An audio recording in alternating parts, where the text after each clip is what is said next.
మరణాత జీవహారమును ఈ అనుదిన ఆధ్యాత్మిక కార్యక్రమమునకు మా ప్రేమపూర్వక ఆహ్వానము మీకు తెలియచేయుచున్నాము. ఈ కార్యక్రమమును బట్టి మీరు ఆధ్యాత్మికంగా బలపడుతూ ఉన్నారని, దేవునిలో ఎదుగుతున్నారని, క్రీస్తు యేసు వారి యొక్క రాక కొరకు సిద్ధపడుతున్నారని మేము నమ్ముతూ ఉన్నాము. క్రీస్తును కలిగిన వారముగా, దేవుని ఆరాధికులముగా మనము చేయు ప్రార్థనలకు అనేక పర్యాయములు జవాబు రాక, కొన్ని పర్యాయములు ఆ జవాబు మనము కోరుకొనుచున్నట్లుగా కాక, మనము కోరుకొనని విధముగా ఆ జవాబు ఉంటూ ఉంది. Many times God says no to us for our prayers. మన ప్రార్థనలను ఆయన కాదని వాడై ఉన్నాడు. As much as he's a God who says yes, he's also a God who says no. అనేక పర్యాయములు మన ప్రార్థనలను కాదని వాడై ఉన్నాడు.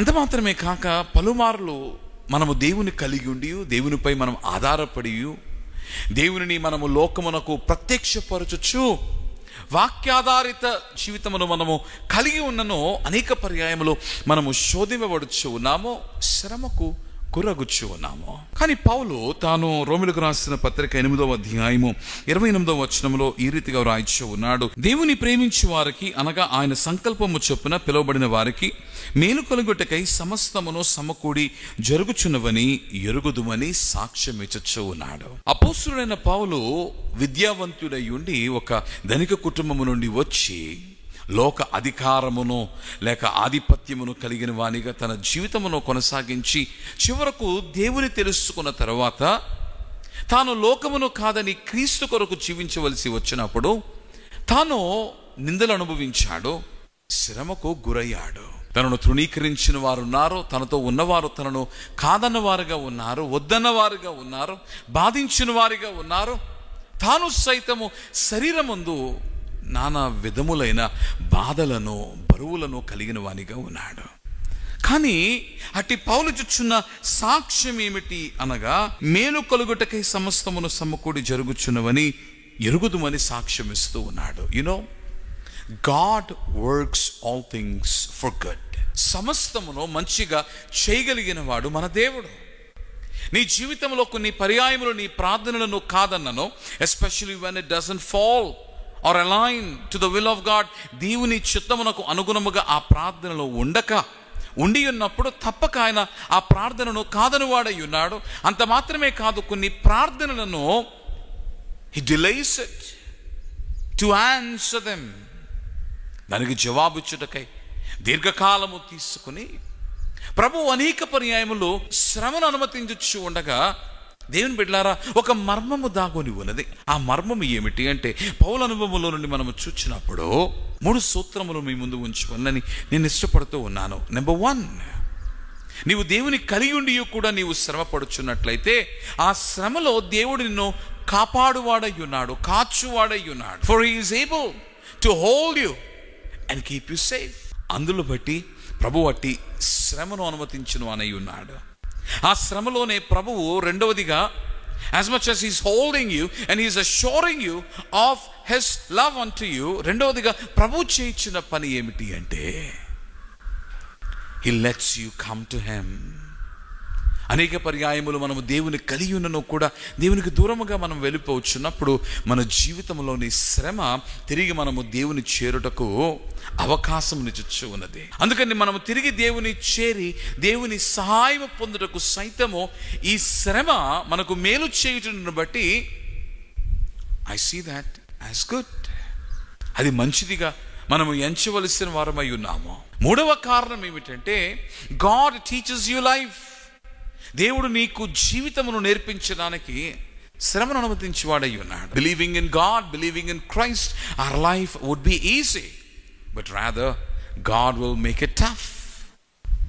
సులువుగా నీ జీవితమును మార్చడు, కానీ తన బలముతో నీ జీవితాన్ని నింపి జీవితమును ఎదుర్కోగలిగిన సామర్థ్యత నీలో పెంపొందింప చేస్తాడు. You may ask for patience, you may ask for courage, you may ask for strength, you may ask for wisdom. And in order for you to receive this, God primarily teaches you life through the realities, adversities and the hardships of it. God gives you these prayers. నీ జీవితంలో బలము కొరకు నీవు ప్రార్థన చేస్తున్నావేమో, జ్ఞానము కొరకు, సహనము కొరకు నీవు దేవుని వేడుకొనొచ్చు ఉన్నావేమో. జీవితమును నీకు నేర్పించి ఆ జీవిత సత్యములను నీలో నింపి ఈ ప్రార్థనలు నీకు బహుకరించడానికి దేవుడు శ్రమను అనుమతిస్తూ ఉన్నాడు. అందుకని ఇంతగా శ్రమ పడిన పౌలు తన జీవిత అనుభవములన్నింటినీ కూడా జత చేసి తాను ఇచ్చుచున్న సాక్ష్యం ఏమిటి అంటే, for he had many betrayals, for he had many afflictions, but yet he tasted the goodness of God. ఎన్నో పోరాటములు కలిగిన వానిగా ఉన్నాడు, శరీరమందు బలహీనత కలిగిన వానిగా ఉన్నాడు, నరుల చేత శోధింపబడిన వానిగా ఉన్నాడు, బాధింపబడిన వానిగా ఉన్నాడు. అయినను కూడా వీటన్నిటి నడుమ దేవుని మంచితనమును రుచి చూచాడేమో. అందుకనే అంటూ ఉన్నాడు, మేలు కలుగొట్టకై సమస్తమును సమకూడి జరుగుచున్నవని ఎరుగుదుము. నీ జీవితంలో ఏ పోరాటంలో నీవు ఉన్నావేమో, ఏ నరుని చేత నీవు శోధింపబడుచు ఉన్నావేమో, బహుశా నీవు చేయించిన ప్రార్థనను ప్రభువు కాదని, లేక కొన్ని పర్యాయములు ఆ ప్రార్థనకు జవాబిచ్చుటకై మరింత కాలము నీవు వేచి ఉండులాగున నిన్ను నిలుపుచూ ఉండగా, దానితో పాటుగా నీ జీవితంలో ఒకవేళ ప్రభు శ్రమను అనుమతిస్తే నిరాశకు గురి కాకండి. ఎందుచేతనగా టు రిసీవ్ హిస్ స్ట్రెంగ్త్, ఆయన బలము నీవు అందుకోవడానికి ఒక సాధనమైనది. తన మంచితనము నీలో ఆయనను చేరినప్పుడు నిండి ఉండడానికి ఇది కారణమైనది. మరి ప్రధానముగా నీ జీవితంలో నీ ప్రార్థన ఏదైతే ఉన్నదో ఆ ప్రార్థన నెరవేర్పుగా తన బహుమానములను నీకు బహుకరించుటకు, జీవితము నేర్పించుటకు ఇది సాధనమై ఉన్నది. కనుక ధైర్యము తెచ్చుకొని జీవితమును ఎదుర్కొని మేలు కలుగొట్టకై సమస్తము సమకూడి జరుగుచున్నవని నీ వెరిగి ఉండవల్లని దేవుని సేవకునిగా నీకు ఉపదేశిస్తూ ఉన్నాను. దేవుడు మిమ్ములను దీవించును గాక. ఆమేన్. ప్రభువా, మా జీవితంలో మా స్థితిగతులు తండ్రి, మేము నిలిచి ఉన్న స్థానము అనేక పర్యాయములు మమ్మలను ఆందోళనతో నింపుచున్నది. నేను కలిగిన వారముగా సైతము శ్రమపడచ్చు, శ్రమకు గురగొచ్చు, వేదనతో నిండిన వారమై తండ్రి మేము చేసిన ప్రార్థనలకు ఇంకనూ కూడా జవాబును పొందుకునక తండ్రి ఇదిగో మేము నిరసిలుచున్న వారముగా ఉన్నాము. అయితే ఉదయకాల సమయమందు నీవు మాతో మాట్లాడావు.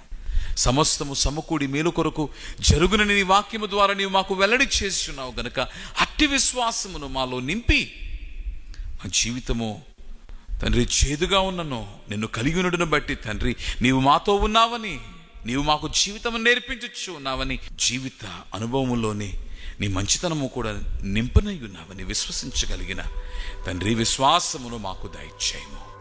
ప్రాణనాథుడై ఉన్న క్రీస్తు పేర ప్రార్థించుచున్నాము మా ప్రియ పరలోకపు తండ్రి.